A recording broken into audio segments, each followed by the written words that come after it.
Chapter 16. After more than half an hour later, almost everyone had presented their gifts to the old lady. Although not all gifts were expensive, they were far from cheap either, since most did not cost less than 200,000 bucks. It was worth mentioning that Elsa's gift was also very noteworthy. They were a pair of jadeite bracelets, of which the quality could be described as flawless. Its beauty was beyond words. After seeing it, Grandmother Linden loved it so much and praised Elsa repeatedly. After receiving the jadeite bracelets, Grandmother Linden said to everyone, "By the way, Elsa is the eldest among our Linden family's younger generation and is very caring. She doesn't have a boyfriend at the moment, so if any of you want to propose marriage, please be my guest. Of course, those who want to do so can't be stubborn and obstreperous. After all, if you want to be her husband, you must be husband material." Elsa's complexion turned red from blushing at the old lady's words. Many of the guests who were present there felt tempted already. Elsa was beautiful and occupied a high status in the Linden family. She was virtually on the goddess level. At that moment, Elsa was seated beside Daryl because the seats for the birthday banquet were all arranged according to hierarchy. One could consider Daryl a lucky man to be sandwiched between two gorgeous ladies, with Lily sitting on his right and Elsa on his left. Daryl had nodded to himself when she took out and gifted the bracelet earlier. "This bracelet is interesting," Daryl seemed to be muttering to himself. "Ice green Lao Hong Imperial Jade. Good stuff." Ice green Lao Hong Imperial Jade was the name of a rare and exquisite jadeite. It was naturally made of the finest quality, highly transparent, highly smooth in texture, delicate to the touch, and strikingly attractive. The bracelets were estimated to cost no less than 400,000 bucks. Elsa was seated when she heard Daryl's mutter.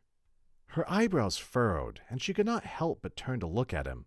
She and Daryl were people of two worlds, as she was an exalted goddess, while he was a poor live-in son-in-law. She realized she had never spoken to him before since he married into the Linden family. At that point, however, Elsa could not resist asking in curiosity, "You know that it's ice green Lao Hong Imperial Jade?" Elsa was very surprised. No one in the Linden family except Daryl had recognized the jadeite bracelets and its origins. He nodded and asked, "How much did you spend on the bracelets?" 600,000, Elsa replied. Daryl shook his head. "It's overpriced. It's at most valued at just over 400,000 bucks." "Why?" Elsa's curiosity was piqued. The bracelets had been sold to her by a close friend who claimed to have not made any profit from the sale. Daryl explained in a low voice. There are several factors to consider when evaluating a piece of imperial jade: purity, color, texture, and uniformity.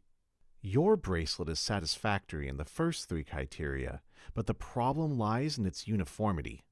The color distribution is not even, and the market price is about 450,000.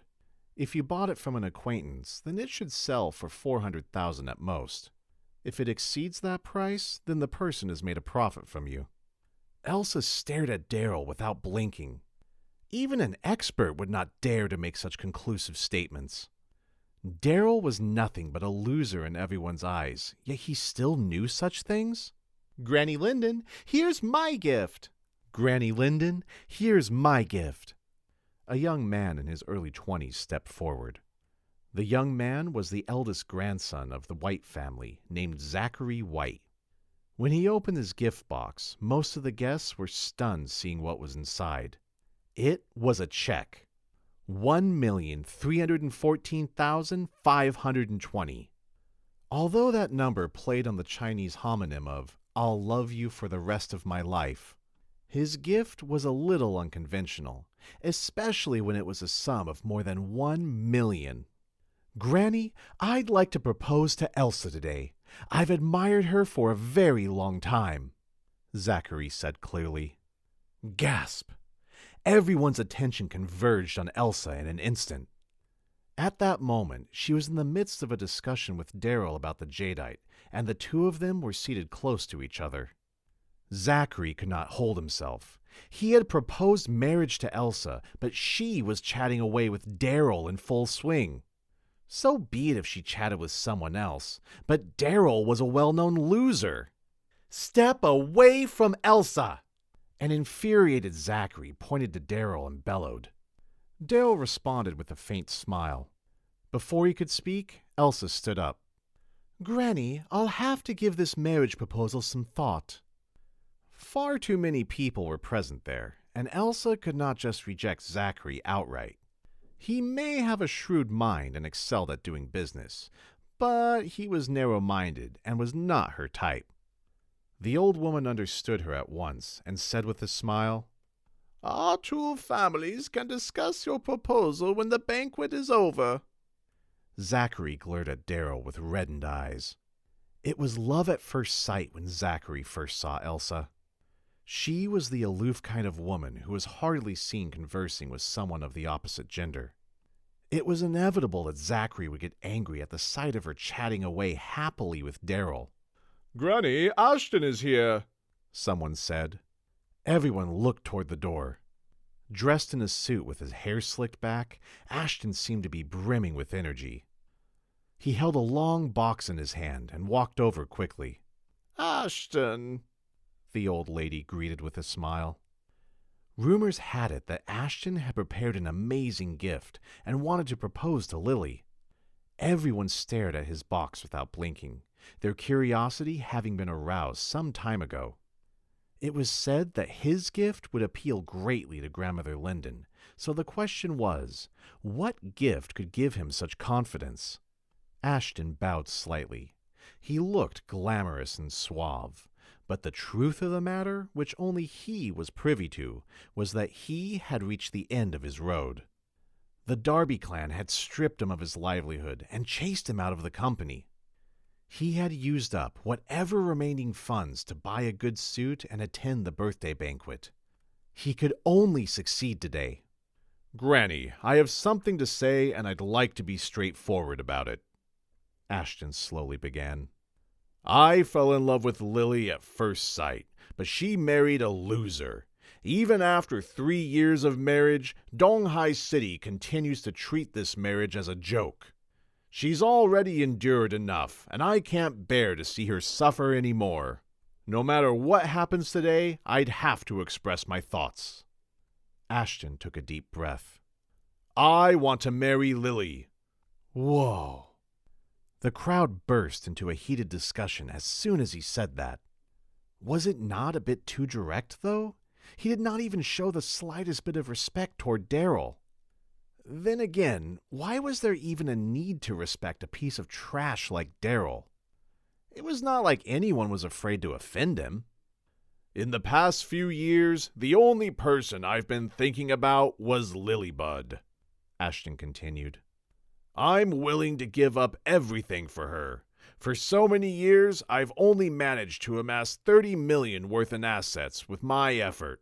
But because of my love for Lilybud, I sold my company and bought her the worship of crystal. What? Shocked, everyone turned to look at Lily's feet. A pair of noble and elegant high heels became the crowd's focus. The perfectly streamlined and regal quality of those heels dazzled everyone. Its beauty was unparalleled, and it was a perfect match for a beautiful woman. This is the worship of crystal that is worth $30 million. How amazing! Yeah, there are only 99 pairs in the world. You can't buy it even if you have the money. You must have connections. I'm so jealous. If I have these heels, I might even wear them to sleep. The women began chatting away about the worship of crystal. Any woman who claimed not to be envious of it was a big fat liar. For a moment, the women around Ashton were all staring at him starry-eyed. Samantha and Wentworth nodded repeatedly. They had a pleased expression as they looked at Ashton. Darryl frowned instantly. Was there something wrong with that damn Ashton? How shameless and thick-faced was he to claim that he was the one who bought those shoes? Has he gone mad? At that point, Ashton bowed yet again. Since today is your birthday, Granny, it's only right that I pay tribute to you after proposing marriage. Here's my gift. Ashton opened the box as he made the statement. Wow! In a flash, everyone went up, gasping in exclamations. This is... Everyone was stupefied. Even the old lady stood up unconsciously and walked over to Ashton. There was a scroll inside the box. Ashton unfurled it and said proudly, This scroll is from Wang Shizhi's Ping On Tai. I bought it at a high price after having to beg a friend. I know that Granny likes antiques, so this scroll is a sign of my utmost respect. What? Darryl immediately stood up from his chair too. Wang Shizhi's Ping On Tai. The gift from Samson and the gang was the exact same Ping On Tai, right?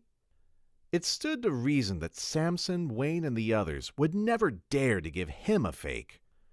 Therefore, if the genuine article was in his possession, then that one... I'm not hallucinating, am I? The White family patriarch, Claude White, walked over with his mouth agape. As the White family's patriarch, Claude could be described as a knowledgeable person, though his heart was beating wildly at that point. It was a calligraphic piece of Wang Shizhi, the sage of calligraphy. An opus of that sort could not possibly be worth less than $20 million.